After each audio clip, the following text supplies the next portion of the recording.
Get Rich Education is brought to you by Reef Oil and Gas Companies, partners in American energy production for world consumption.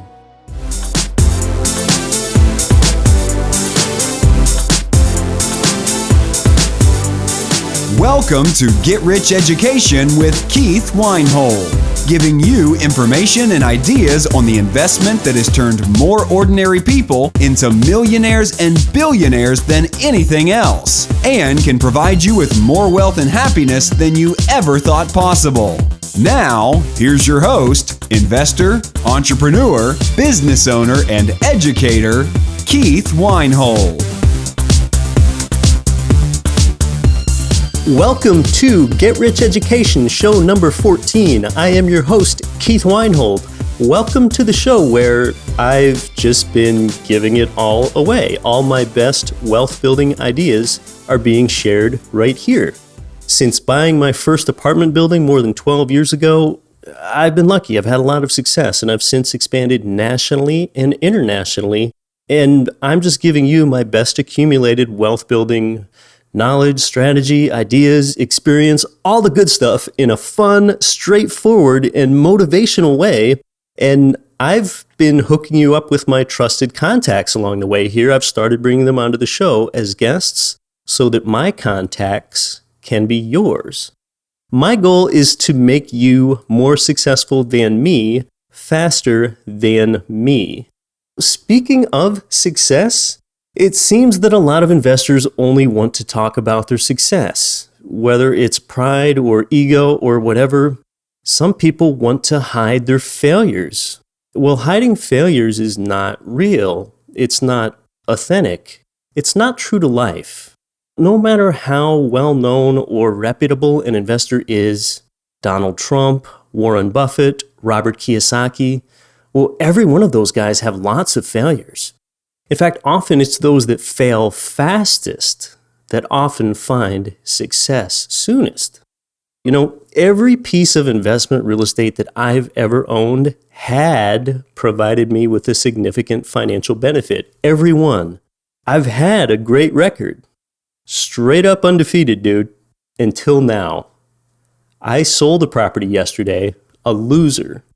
A property that when I bought it a few years ago, it appeared that it was going to provide positive monthly cash flow. It did on paper. But almost from day one then, it went negative and it never went positive again. It was a failure. I sold it at a loss overall. During those years that I owned it, it provided more financial drag than financial benefit. And I'm a high-speed, low-drag kind of guy. It was a 2,300 square foot single family brick home in Texas. It was a very pretty looking place, and it was in a great neighborhood. 4 bedrooms, 2.5 bath, a 2-car garage. And I even bought the property from a great provider a few years ago. I bought it just after the height of the mortgage meltdown for $153,000. The rent income was $1,575, so I had my 1% RV ratio. The PITI upon purchase was $1,000. Okay, PITI is the monthly principal, interest, taxes, and insurance payment that I had to make to the bank. After my maintenance costs and projecting an 8% vacancy expense, it cash flowed about $300 on paper, okay? Meaning that I would have $300 of monthly income because the rent income was going to be $300 greater than my expenses. So here's the thing. When I wanted to buy it a few years ago, my provider in that market put up a red flag, and she said that the neighborhood that the property was in is in a submarket further out of the metro center. And also, the property was in the back of a subdivision where you kind of had to make all these little turns to get back to it. And she let me know before I bought it that that area has kind of a really high vacancy and that I should avoid it. She basically said, "Don't buy it, Keith." You know what? I just didn't really want to hear that at the time. I wanted to move some equity into another property like this and just get the deal done.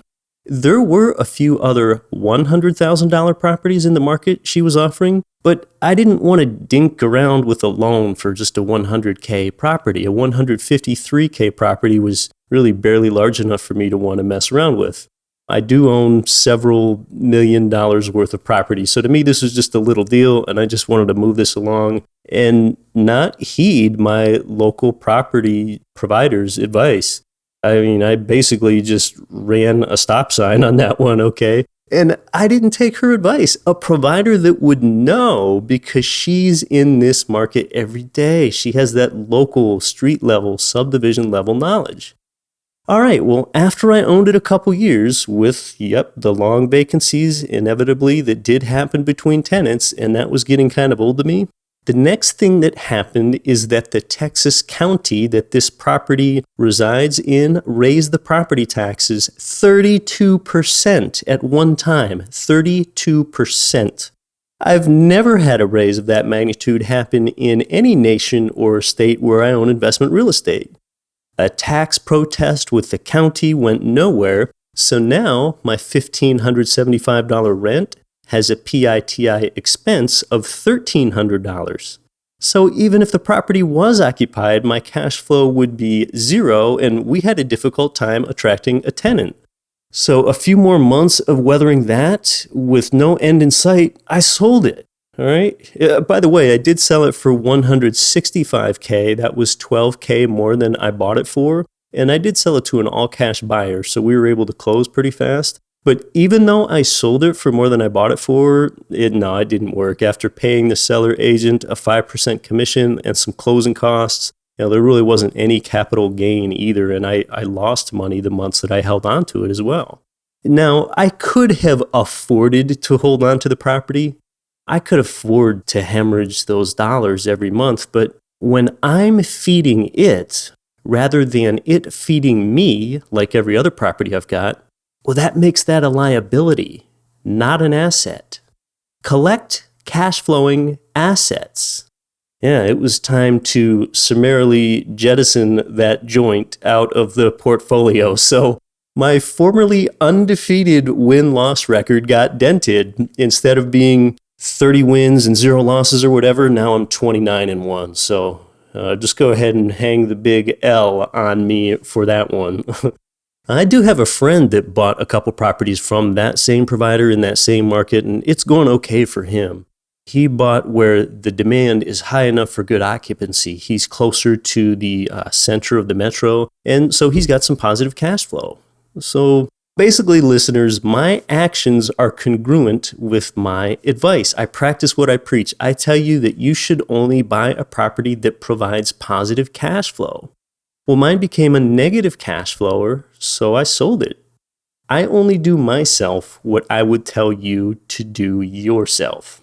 And believe me, it doesn't take some hero in this case to practice what I preach, okay? It's not a totally altruistic move. When it causes more monthly financial strain than it does gain, well, it's not hard for me to want to sell it, okay? Now, it's no huge deal. It was a totally surmountable loss on a smaller property, but it is a loss after all. And importantly, it's a lesson learned. The thing is, with every property, with every deal, you either get the profit or you get the lesson. Yeah, you either get the profit or you get the lesson. So luckily, I'm receiving the profit every other time. I'd rather get the profit than the lesson, and luckily I typically do. I guess another lesson learned is I don't think I could have done anything about that tax increase, but back when I wanted to buy it, I should have heeded the property provider's advice in the first place to not buy that one. So a lesson is to trust in your team. The provider that lives in that market, lean on them. They know what properties have tenant demand and what does not. That's what matters.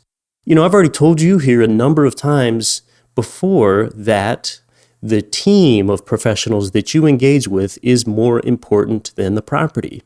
It's also important that when you're in a losing situation, don't try to hold on just for ego reasons.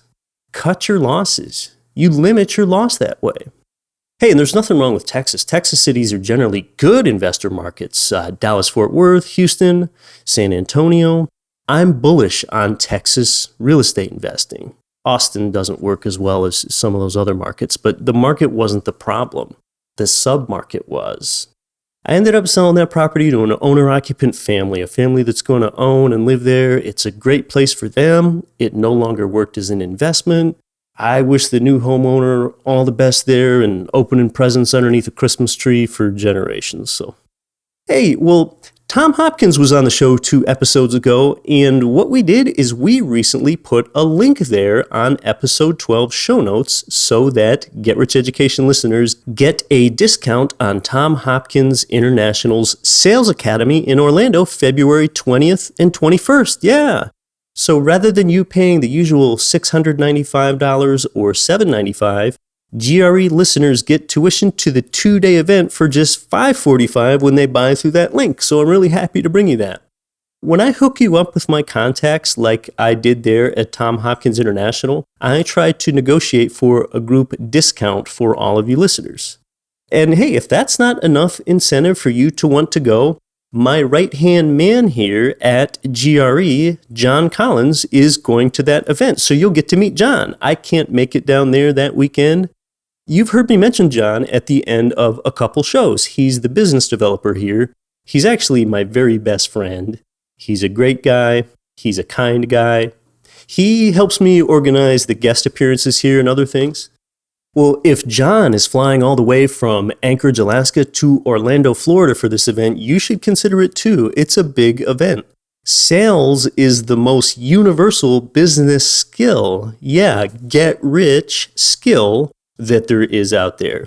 So if you want to go, email John at john@getricheducation.com. That's JOHN, and he might have a condo hookup for you during your stay there too. We've learned that the hotel block for the event is already booked, although you can still try. Or you can let us pay for the accommodation. GRE rented a full Orlando condo for the event. That's where John is staying, and there are a few open bedrooms in the place. And you can get one of those on a first-come, first-served basis by emailing John, so the stay can be on us too. It's 3-night stay in GRE's 1,800 square foot rental condo there with some really nice features, 2 living rooms, access to 2 pools, a clubhouse. There's an outdoor terrace with this nice little water view. So your tuition is discounted with the link for GRE listeners. That's an instant ROI to you. Plus your stay can be free if you email John right away for details. And you'll get to meet GRE's good-looking, affable John Collins. So John probably hopes that I stop talking about him at this point. John, the further I go on, the more that you have to live up to. But you always do. So speaking of getting to know us, thank you for the emails you've been sending me. I've responded to every one of them personally. Oh, and we don't put your email on any sort of marketing list or something lame like that when you send us a message. Of course, we wouldn't do that. So you can email me to tell me what future show topics you want to hear about. And you can send that email to me at keith@getricheducation.com. That goes straight to me, and for a while, I will personally respond to everyone. Put a like on our Get Rich Education Facebook page, too. There's actually a new photo of me on our Facebook page. There's the microphone in front of me while I'm producing a show, so you can see my typical recording environment and everything. So we want to make ourselves accessible to you in person, through our podcast, on Facebook, through email. So that we can help make you more successful than us, faster than us. You know, I've talked about mentality a lot on the show. Part of our abundance mentality is giving. Coming up, I'm planning a show on telling you more about me, too. With this show, I've said right at the beginning of episode 1 that you're not here for me. You're here for you.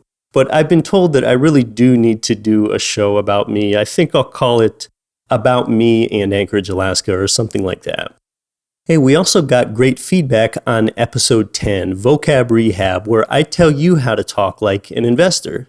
Some people dispense investor advice to you like you already know some advanced investor terminology, and that stuff just gets you lost. So I might do a show like that again on episode 20. That way you can refer back to every 10th show for the basics. I want to bring on some more good turnkey real estate providers for you like I did in episode 8, but a lot of providers currently don't have any inventory. Right now I know of turnkey real estate providers in Dallas, Atlanta, Memphis, Philadelphia, and other markets that have zero available inventory. Word has gotten out that turnkey real estate investing is relatively easy for investors, and it provides them with a great return. So I'm not just bringing any provider onto the show either. Just like any other business out there, not all turnkey real estate providers are good ones. And one of the good ones is Memphis's MidSouthHomebuyers.com. Those are the ones that we had on for episode 8. We've also got some other great guests lined up for future episodes, and we've got one today. Anthem Blanchard is the owner of Anthem Vault. It's a gold and silver storage vault in Utah where investors like us can take a convenient fractional ownership into physical serial number documented gold and silver bars that they securely store for us. They document the serial numbers on their website. You can buy and sell an ownership stake in these precious metals rather than having to physically move the bars around when you trade. And if you have a high enough ownership stake so that you own an entire bar, they'll even send it to your home because it is in fact your bar. I was a little bit leery about this concept originally. As you can imagine, trust and security is key. Well, given the Blanchard legacy, it's difficult to imagine a more responsible custodian. So it really was time for a business like this. I like gold and silver because it's a real, tangible asset. It's something that's always had value. It's highly liquid. It's a great inflation hedge. And I'll just tell you, it makes up almost 2% of my personal portfolio's value. I don't own more of it than that because there isn't any leverage, and it doesn't pay me to hold on to it every month like cash flowing real estate does. With the way that major world central banks are just printing money like crazy these days, I think there's a place for a little bit of precious metals in every portfolio. Well, here's Anthem Blanchard to tell you more right after this.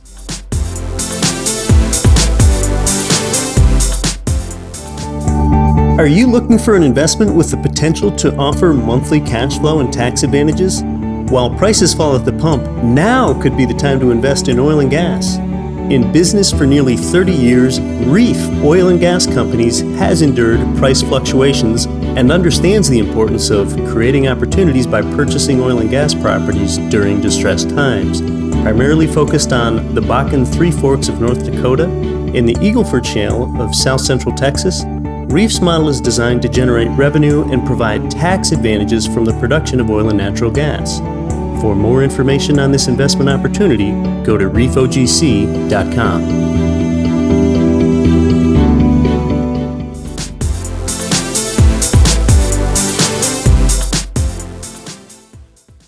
My guest today is Anthem Blanchard. He's the owner of Anthem Vault, a gold and silver storage service company. Anthem is what some might consider part of the first family of metals investing in the United States. And Anthem has had dozens of TV appearances, including on CNBC and the Fox Business Network and Bloomberg. And his news coverage has included the Wall Street Journal and Huffington Post. So welcome to Get Rich Education today, Anthem. Thanks, Keith. It's great to be on your show. Yeah. Now, you and we last sat down for breakfast in Las Vegas last month. I just found it kind of interesting that you told me that a lot of times your wife does your makeup before you go on TV for those appearances. And we actually met for the first time at the prestigious New Orleans Investment Conference, a conference that your influential father actually founded. Tell me a little bit about the influence and the legacy of your father, Jim Blanchard. Sure, and I'd be happy to, Keith. He was quite a maverick, quite a pioneer. He was very disheartened when the government took precious metal, real money, out of circulation completely in the 60s when they took silver out of the quarters and dimes. And really that kind of began his foray. And he started to question things like, why is it illegal for Americans to own physical bars of gold? What's so dangerous about this? And so it made him question more, and he became an activist. And he went out there and he held press conferences. My father was actually a paraplegic. He got into a near fatal car accident when he was a teenager. And he didn't have the ability to use his legs. And yet here he was, this bold man that smuggled gold in from Canada, that dangerous gold bar from Canada, held press conferences, ended up getting picked up by the 3 major television stations in the 70s. And from there in 74, President Ford signed the bill that was passed by conference that ended gold ownership prohibition that had been in place since 33. And actually, this month is significant, Keith, because it marks the 40th anniversary of gold legalization. So December 31st, 1974 was when that prohibition ended. So this is a really significant time, and we think now more than ever, people are really understanding the importance of having true money like gold. So here we are in 2015, 40 years later. So fast forwarding to today, why is gold and silver worth so much money yet today? Well, I think it's a frustration amongst a lot of PhD academics because it really pulls their hair out. Why is this gold money? It's just doesn't do anything, yet for thousands of years it's been in this quote-unquote bubble of people claiming it's worth something. And I think the reasons are very simple. So ultimately with money, you want money to be very liquid because you want money to be very stable, right? Because we already have enough of a challenge with the goods and services that we sell and pricing it. We don't want to have to throw in another variable to think, well, what is this money actually worth on top of the good and service? It doesn't really make much sense. And so with almost every other commodity, most monies are usable, right? We put oil in our car, we put copper in our wiring, and gold is unusual in the sense that the vast majority of gold is actually kept as a store of value, and silver is a bit unusual as well. It's about half of silver is roughly kept as a store of value, with the other half being used for industrial purposes. And so you ask why, and very simple reasons. One, historically, gold is a unique color, so really easy to tell the difference. And that's kind of been negated now. It's easier to tell if it's a different metal using technology, but still important. It has the lowest melting point. That means it's the easiest to make into coins, into bars, takes the least amount of energy, most efficient that way. So another reason. It's found relatively equally around the earth, as opposed to some other metals like platinum, for example, where you find a heavier abundance in places like South Africa or Russia. So there are these very simple reasons, and because it is so liquid, you have relative price stability, and central banks around the world all keep it as a reserve asset, and it's really the only liquid physical reserve that all central banks keep. So you have these very simple reasons. Billions of people already hold gold in some form or another, and it's something that we need some kind of medium of exchange in the world in order to have trade. And so you look at your options there. Ultimately, you want to use other metals that are better for industry, and ultimately it's going to make real money like gold less volatile. So it's really actually incredibly simple why gold and then silver are money. Silver was also some similar reasons. Silver was relatively easy to differentiate versus other silver metals because of the patina, or that black tarnish that you'll see sometimes on silver. So that makes it very easily recognizable. Also, typically gold and silver, when you mine them, you find them a lot together, gold, silver, and copper as well. So these are all reasons why, but gold was better money because it was scarcer. So when you had to physically move around a lot more, you didn't have like digital titling, for example. It made it a lot easier to move around gold, a lot of value of gold, because it took 10, 20, I mean currently gold is about 70 times more expensive than silver, but even historically when it was more around 15 times or so, still 15 times more value to lug around. So these are all the reasons why gold and silver have been the world's most trusted money since the beginning of recorded human history. Yeah, there's some great reasons. And one reason that I always I don't often like to answer a question with a question, but when one asks me, why is gold worth money? It's easy to say, well, why is $1? Why is €1? Why is a yen worth money? So one can sort of think of gold or silver as the least worst money or the least worst currency. It's something that's had value for millennia, and it's a very durable asset class, just like my favorite investment, real estate. And when it has long-term durability like that, I just like the fact that neither real estate nor metals can really go to zero. And I don't know if all of our listeners understand, it's really a better buyer opportunity today for gold and silver than it is now versus 3 to 4 years ago. So what's the recent spot price look like for metals? Yeah, so you're looking, spot, and so when you hear spot on the radio, television, newspaper, internet, you're really looking at a very large commercial rate between banks that we all price off. So right now it's about $12.25 roughly spot for gold. Silver is around 16 an ounce. And so you're looking at that. So when you're buying retail, figure that you're going to pay a few percent over that, depends, or maybe less if it's a very large order. So That's typical. So you're looking at recent highs in the last 5 years. Silver got all the way up to near 50 in April of 2011, and gold got all the way up to $1,900 an ounce in September of 2011. So we like to buy things typically when they're on sale and they're on discount. And it's interesting psychologically that people tend to buy investments and put their retained earnings into asset classes or investment classes when everybody else is talking about it and gets popular. But usually that's the worst time to get into a class because that's when everybody's in. And if you don't have buyers, then who's going to buy to keep that price up or go even higher? So that's really important. Gold is really out of favor right now from the investment community in general. And I would say relative to where it was, especially 5 years ago or so. That means it's a screaming buy opportunity because when you hear everybody talking about it, that's not really when you want to get into the asset class. So it's a great opportunity to get in right now. And more recently, over these past few months, we've seen the dollar strengthen, which is of a surprise to some people. Maybe you can tell us a little bit about how the dollar strength reflects itself in the metals price that one pays.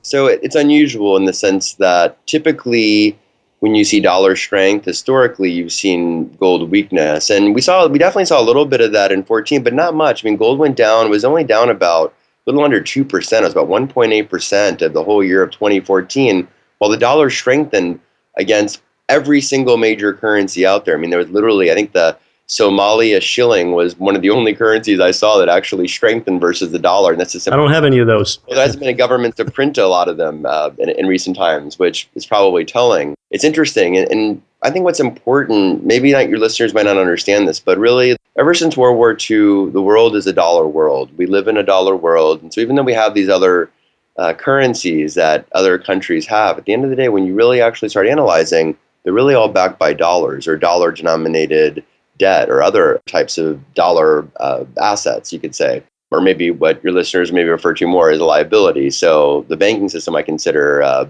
treasury, an asset, but potentially, but it really is a liability. So it's important, I think, to understand that, and I expect actually we're going to continue to see dollar strength for the foreseeable future until we have a complete loss in confidence in national currency. So I don't know when any of these events are going to happen. It hopefully takes a long time, hopefully decades, for there to be any kind of real loss of confidence like that in paper currencies, but national currencies. But we don't know, and that's why it's important to protect yourself. And this is a way gold and silver have always been protection from governments inflating their currency and having issues in banking systems. And what's really cool about our company, Anthem Vault, is that we let you actually do even more with it. So make your gold spendable, for example, so you can use it like PayPal in your bank accounts, but actually physical gold, you can buy and sell increments as little as $25, sell as little as $1, buy and sell as much as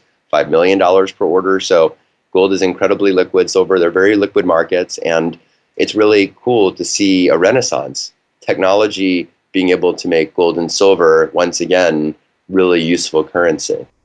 One thing that makes metals attractive that I like so much is one can own a tangible physical ounce of silver for about $20 or so. And it sounds like that is reflected in Anthem Vault as well, that one can get in and have an Anthem Vault account for as little as $25. But how does a typical service look for an investor? Say that an investor wanted to get some, what I call money insurance, which is sort of a way to think of gold and silver. What if we had an investor that wanted to invest $5,000 or $10,000 in, just say, gold and silver equally in Anthem Vault? What would that look like for the investor? It's quite simple. It should take them less than a minute to open up an account with us, which is free, no minimum purchase. So you can check it out, open it up, see, look around, see if you like it or not. And then if you are interested, you can easily place an order. We actually accept up to $10,000 per day via direct withdrawal electronically from your bank account. So you don't have to hassle with the bank. You don't have to worry about writing a check or putting your credit card numbers in. So it's very, very simple that way. And legally, you own it as property and as an asset. And while this might not sound like a very interesting topic of conversation, it becomes crucially interesting when you're in a court of law, because the judge will basically determine based on property law. And property rights are your strongest rights as an individual in any country that was originally founded by the English. We call that common law. So it's always best to be in property. Now, the challenge has been typically when you've been in your stock brokerage account or in your bank account, you've typically had to give up your property right historically, and you get what's considered a liability. Money's owed back to you legally. The problem with the structure is that if there is stress with whatever institution you have finances with, or potentially the underlying currency, or potentially the structure that that institution is part of, that the issue is that your rights are minimized because you do not have the first right to your investment. It's a pretty incredible notion, but that's what makes owning physical metal, even though it is fractional owned metal in the sense that people can own parts of a bar or bars, along with all of our other clients that we store securely for them in a commercial grade vault that typically you'd have to be a multimillionaire to vault in and have Lloyd's of London grade insurance on that. And so we make that accessible to someone that even only has $25 technically, or a few $1,000s. So that's what's really exciting. It gives you the power of gold and silver as a store of value, and as no one else's liability. We don't own the metal.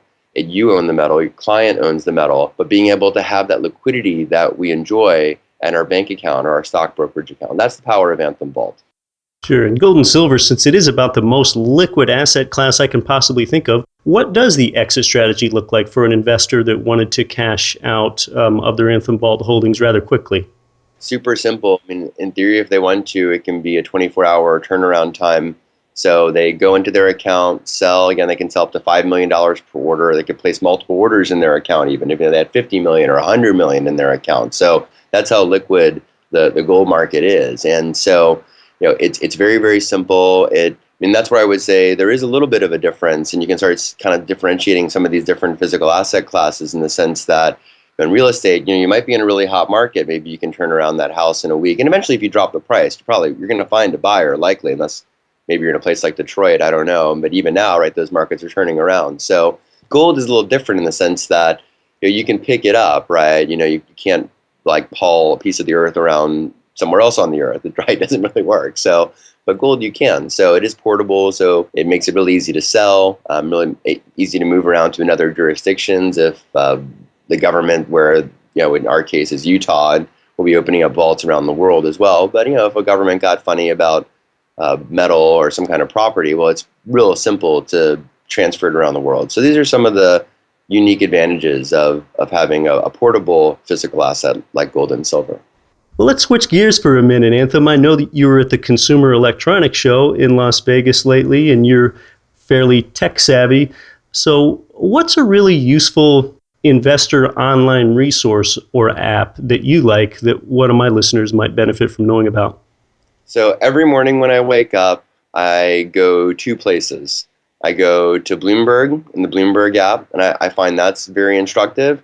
And then I go to zerohedge.com, and I find that very instructive. And basically what that gives me, it gives me two opinions and kind of from two different areas. And Bloomberg is pretty much, in my opinion, the best news source. You can really, Reuters and Bloomberg, but Bloomberg is really nicely organized. So from a mainstream perspective, it's great. And I think for an alternative perspective, Zero Hedge is great because it'll give you sometimes some of the under the hood look. Sometimes some of the articles can be a little bit overly technical, but you can almost always find articles on a daily basis. It's one of the most prolific blogs I've ever seen in terms of the amount of content they put up there. So those are two places that I check religiously every morning, and they're great free resources. That's a smart thing to say, because I think those resources approach things from different angles, and to truly understand something, you need to be able to get the perspective from a lot of different angles. What are the best things that you know of that you can purchase for less than $100 that would have the greatest immediate impact on my listeners' lives? I think at this very moment in time, obviously it's going to sound biased because we sell gold and silver, but the $100, I would say silver is a pretty wise bet at this level. I mean, you figure it's about 2/3 literally off of its high of 4 years ago almost now. So, and really you've had all this printing. It's essentially, you've had a lot of hope in the financial system that all this printing would eventually make the economy much stronger. And I think that's why we've seen a lot more strength in the stock market the last 5 years, especially, and why we've seen more weakness in gold and silver. But ultimately, if you don't believe the narrative that printing money is a panacea for all problems, then eventually gold and silver are going to increase substantially. And so I think silver, if you had $100, I think silver is a great place to put it. I'm right with you. The last 2 years, I've certainly bought more silver than I have gold, just because I really feel like I'm going to exploit a greater arbitrage going forward. What ideas and information would you have for a young 23-year-old investor today?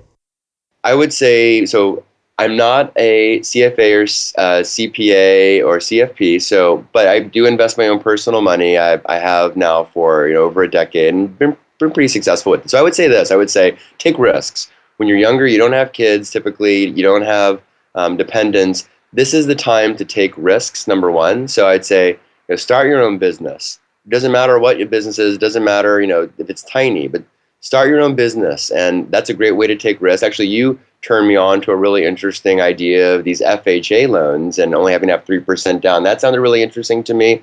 Another thing that I like to do, it is very risky, but you can get upwards of 15 times leverage, which if you're only starting with $1,000 and to make it worth like you're trading $15,000. Another interesting thing is options and to start studying options. And I know that there's some rich dad expertise. I think Andy Tanner is a guy that is a rich dad educator that touches upon options of some. And I just think they're really powerful. They're very speculative, so you have to be careful. But ultimately, ways that people have made a lot of money with a very little amount of money. And other ways I've seen too is penny stocks. And it takes, again, any place you have a chance of high reward, you also have high risk. The two come together, they can't be avoided. But if with enough homework and enough experience and smart risk taking, ultimately, what's your worst case scenario? Okay, you fail on that bet, so you make another bet, and you fail on that bet, and you make another bet, and you fail on that bet, and you make another bet, you fail on that bet, and you make another bet, and you hit that bet,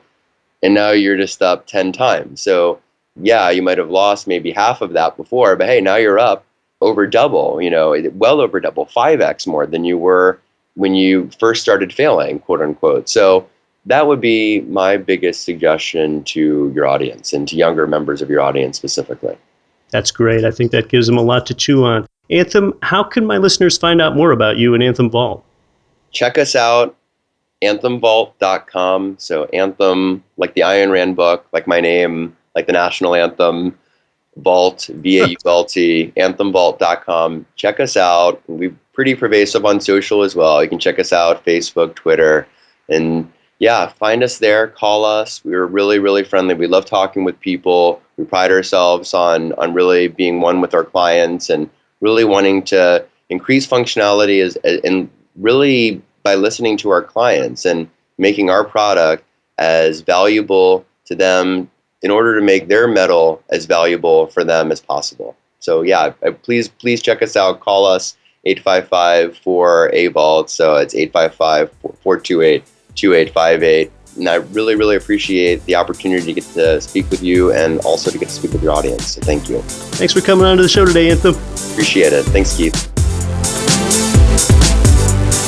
You've been listening to the Get Rich Education Podcast, telling you what the wealthy won't tell you about real estate and investing. If you enjoyed the show, please take a minute to visit iTunes and leave your comments.